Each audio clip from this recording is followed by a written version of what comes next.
السلام علیکم ورحمۃ اللہ وبرکاتہ۔ دوستو، آج ہم آپ کی خدمت میں ایک بار پھر ایک نہایت اہم موضوع لے کر حاضر ہوئے ہیں، جو کہ ہمارے ایک دوست کی جانب سے پوچھا گیا تھا۔ تو چلیے بڑھتے ہیں اپنے سوال کی طرف۔ میری بیوی اپنے 9 ماہ کے بچے کو دودھ پلا رہی ہے اور وہ 1 ماہ کی حاملہ بھی ہے، تو کیا میری بیوی کے لیے بغیر کسی مشکل کے بچے کو رضاعت مکمل کرانا ممکن ہے؟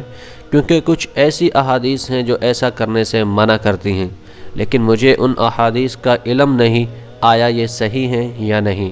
یہ علم میں رہے کہ بچہ ماں کے دودھ کے علاوہ کوئی اور دودھ نہیں پیتا۔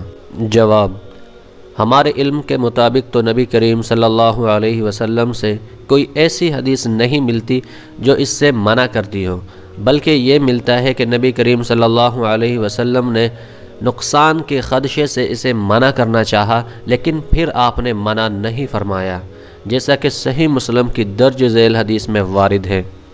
جدامہ بنت وہب اسدیہ رضی اللہ تعالی عنہ بیان کرتی ہیں کہ انہوں نے نبی کریم صلی اللہ علیہ وسلم کو یہ فرماتے ہوئے سنا: میں نے غیلہ کرنے سے منع کرنے کا ارادہ کیا، حتیٰ کہ مجھے بتایا گیا کہ روم اور فارس ایسا کرتے ہیں، لیکن ان کی اولاد کو کوئی نقصان نہیں دیتا۔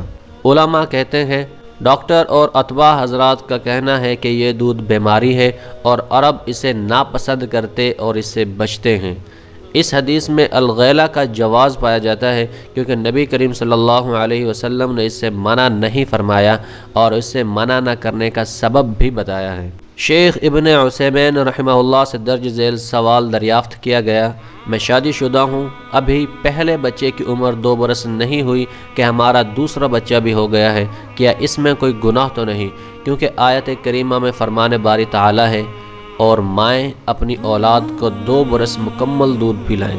اگر ایک کے بعد مسلسل دوسرا بچہ پیدا ہو جائے تو اس میں آپ پر کوئی گناہ نہیں، بلکہ اللہ تعالیٰ آپ دونوں کو اجر و ثواب سے نوازے گا، کیونکہ نبی کریم صلی اللہ علیہ وسلم کا فرمان ہے: تم ایسی عورت سے شادی کرو جو زیادہ پیار و محبت کرنے والی اور زیادہ بچے جنم دینے والی ہو، یعنی کثرت اولاد والی ہو۔ اور یہ آیت کثرت اولاد کے منافی نہیں، یعنی حمل کی حالت میں بھی بچے کے لیے دودھ پینا ممکن ہے۔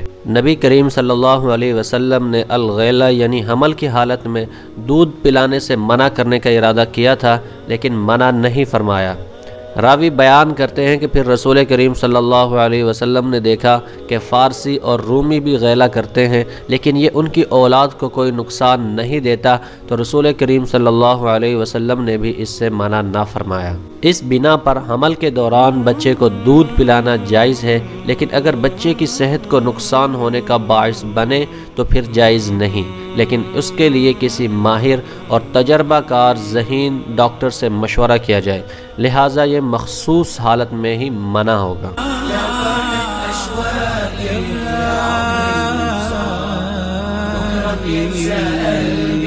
كل أيام الصعب